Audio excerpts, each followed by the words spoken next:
Hi guys, it's Erin. Happy New Year and welcome back to my channel. In today's video, I am going to give you a little flip through of some of my goals section in my 2020 bullet journal.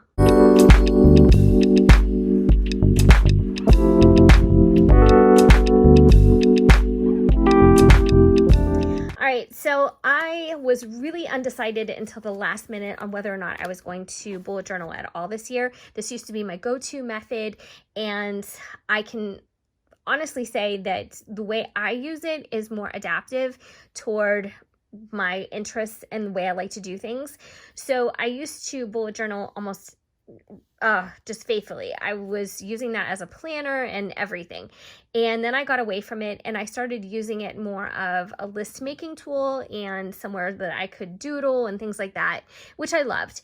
There are a lot of people who follow the original method that was created by Ryder Carroll, and there are a lot of people who adapt it toward their own interests and their own use. So that's kind of where I landed with it. So I decided I am going to try it again this year. I do have some past bullet journals I could do a flip through of, and I might end up doing that just, to kind of look back. But anyway, this one is a Leuchtturm 1917. I did get this at my local Barnes & Noble, and they are really nice notebooks. However, there is a lot of shadowing going on, and I'm really disappointed in that. And I'm not blaming, I don't know what I'm trying to say. I'm disappointed because I probably started out using the wrong pen. I started out using this Optiflow by Staples, and this is a point, I think this is a 0.7 or, yeah, it's a 0.7. So that's a little bit heavy for something like this. So I switched to the Pilot Precise V5 in the extra fine 0.5, and it still is shadowing. So I don't know, but I'm not going to go through the whole thing with you. I'm going to jump right to my goals section because that is what this video is about. So this was inspired by my friend Beth here on YouTube, and I'm going to put a link to her video that I watched, and it kind of gave me the push to do this. She is challenging herself over the months of 2020 to focus on different areas in her life to either streamline, purge, minimize, whatever you want to call it. I'm calling it minimizing and simplicity. So those are my goals. And part of it is because we may be moving, and part of it is because I just have too much stuff and I really feel burdened by that. And so I don't really want that to be something that I carry with me in the next decade, not to mention the next year, but the next decade. So here, you have to excuse my handwriting. I jotted this down so incredibly quickly. It needs to be decorated. In my old bullet journals, I never use stickers. I never use washi tape. But in this one, I am, because I just feel like, I don't know, I kind of like that, and I don't really need to do every single thing hand-drawn or handwritten. So in January, I am going to start off with clothing. So this isn't necessarily like the Marie Kondo system where she does give you the same type of direction. You start with these different categories. I'm doing categories, I'm doing rooms, I'm doing subcategories. I don't know. You'll guys see what I mean. You guys will see what I mean as I go through it. So in January, my to-do is to purge my clothes, clean out my closets, including bedroom, linen, and our downstairs closet. Like kind of when you walk in our house, we have a closet where if we have people over, they should be able to hang up their coat in there, but they can't hang up their coat in there because it is a catch-all for crap and our own coats. And why we have so many coats is beyond me, because half of them don't fit me. I don't know when the last time I wore them. My husband has coats in there. My nephew has coats in there. It is just ridiculous. So that's what I mean by our downstairs closet. That really, really needs to be addressed. The third thing is to repair any clothes that need it. So remove pilling, because I do get that on my sweaters, and hem anything that maybe I've been wanting to hem as far as pants go. And then donate any unwanted items that are still usable, and create a reduced wardrobe. So that is something that Beth talked about, and it's something that made me think, because she's not doing a capsule wardrobe, but she's doing just a downsized wardrobe. So it's like things that she has enough to wear over, a 2-week period, and it's also to kind of not wash your clothes so much, because then that kind of compromises the integrity of the fabrics and they don't last as long. All kinds of stuff that made total sense and stuff I really didn't even think about. So to be honest with you, if I had to pull out the things that I've worn in the past month, it would be a reduced wardrobe. I go to the same stuff all the time. So why I'm holding on to the other things, I don't know. It's kind of like twofold. On one hand, I feel like you bought these clothes, you better hold on to them. You know what I mean? Like, you paid good money. And then some of them that don't fit me, I'm like, oh, but when I lose weight, I'll get into them. And that really is the worst plan. And it just, I don't know. I mean, I don't shop at places that are like, $500 for a pair of pants. So if I do lose weight and I need new black pants for work, I can go to Target and just get myself some new black pants. I can go to Walmart and get myself some new black pants.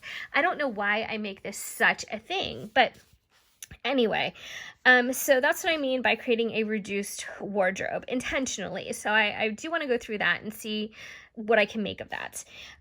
Purge my purses and totes. I did that once already and I still have too many. So when I looked again, I'm like, why did I keep this? You know what I mean?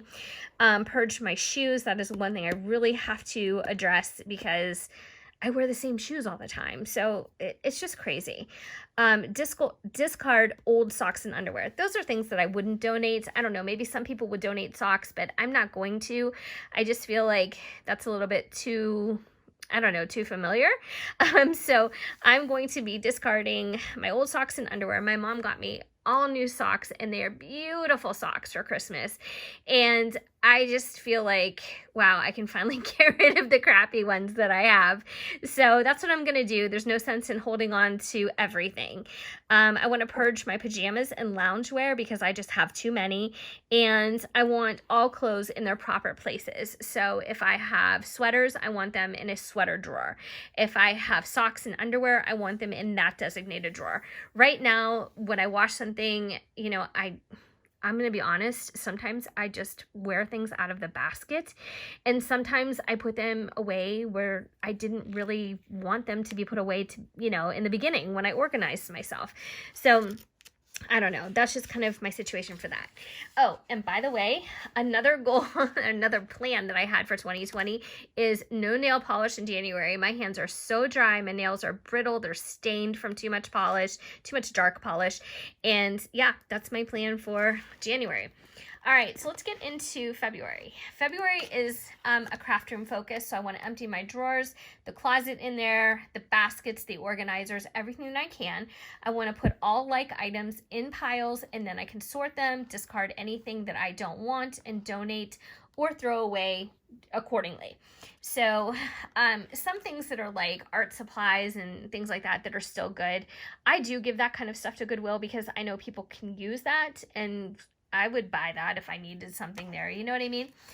So the next thing is clean out desks, clean out the closet, remove anything that doesn't belong in that room because sometimes my craft room becomes a catch-all for all kinds of junk and things that we don't have a place to put away in the moment. And it just kind of piles up like that. So I've done some real life before and afters of my craft room on my channel if you guys want to see those.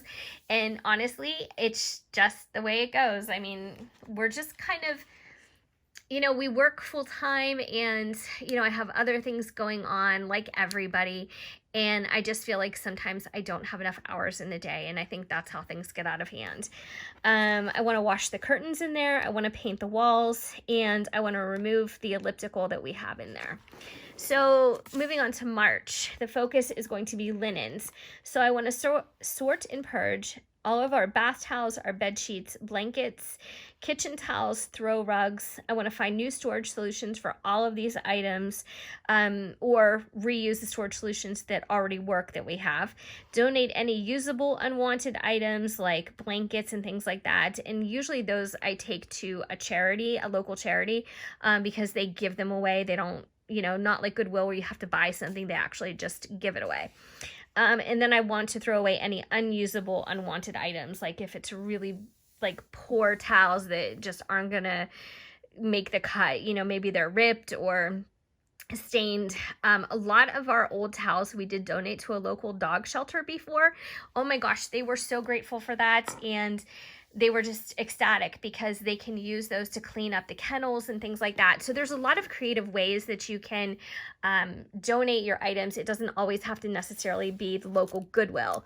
It can be something, you know, a little bit more targeted. So in April, the focus is going to be the craft room again. So I skipped a month and then I'm getting right back to it.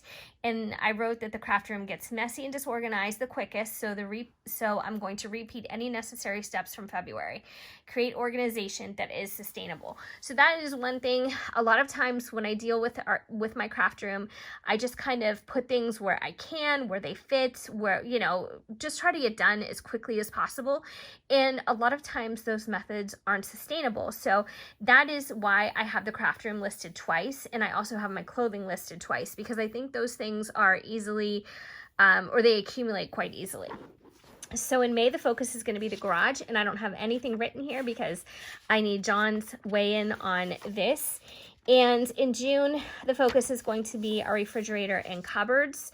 And I just want to say this, I'm designating all these different categories over the course of the next 12 months. But if I do get to these things beforehand, great. Knowing me, I probably won't. So I am kind of, you know, spreading them out month by month. July, the focus is going to be the bathrooms, and I want to purge any hair products or medicine. That is another thing that accumulates. Old vitamins, old prescriptions that we didn't take, all of it. We're really famous for doing that with antibiotics. You know, you get a 10-day dose and maybe you take half of it or you take 3/4 of it. Really not a good idea. Not a good idea health-wise. And then you just have all these leftover pills that you feel guilty to throw away. You know, it just becomes crazy. Clean out the vanities and drawers. So we have a double vanity in our main bathroom, and then we have a single downstairs.